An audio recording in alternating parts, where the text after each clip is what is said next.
के साथ। रामलाल के पास मात्र थोड़ी सी जमीन थी जिसमें वह खेती करके किसी तरह अपना और अपने परिवार का जीवन व्यापन करते था।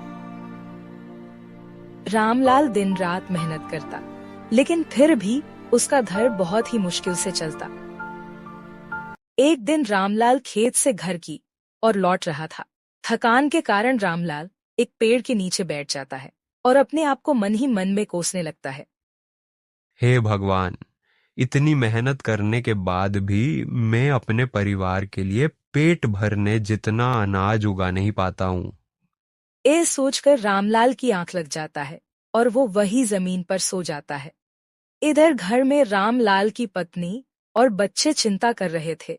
थोड़ी देर बाद रामलाल की आंख खुलती है। उसे याद आता है कि घर में खाने को एक दाना भी नहीं है।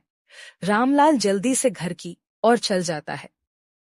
घर पहुंचकर रामलाल देखता है कि बच्चे रो रहे थे।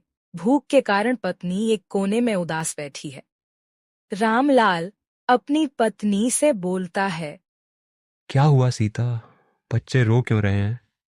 क्या बताऊं जी, बच्चे भूख से रो रहे हैं। घर में एक दाना नहीं है खाने को। हे भगवान, मैं क्या करूं, कहाँ जाऊं? रामलाल को अपनी घर की ऐसी हालत देख नहीं गया। रामलाल हरिलाल सेठ के पास जाता है। मालिक, मुझे कुछ पैसे उधार चाहिए, मेरे बच्चे भूख से रो रहे हैं। सुनो रामलाल, तुम्हारा पहले का भी कुछ पैसा बाकी है। मैं तुम्हें अपना समझकर पैसे दे रहा हूँ। अगर तुम समय पर पैसा नहीं लौट आया तो 2 गुना धन लूंगा।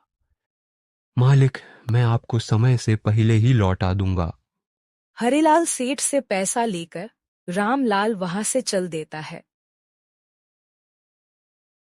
बाजार आकर अपने जरूरत की राशन लेकर घर की ओर निकल जाता है। सीता भोजन बनाकर बच्चों को खाने देती है। भोजन करने के बाद बच्चे सो जाते हैं। सीता रामलाल से बोलती है, सुनो जी, बच्चों की पढ़ाई का खर्च कैसे निकलेगा? अगले महीना फीस देनी है। मैं जानता हूँ सीता, लेकिन सोच रहा हूँ कि कुछ और काम भी कर लूं। नहीं जी, आप हिम्मत मत हारो। मेहनत का फल देर से सही पर मीठा मिलता है।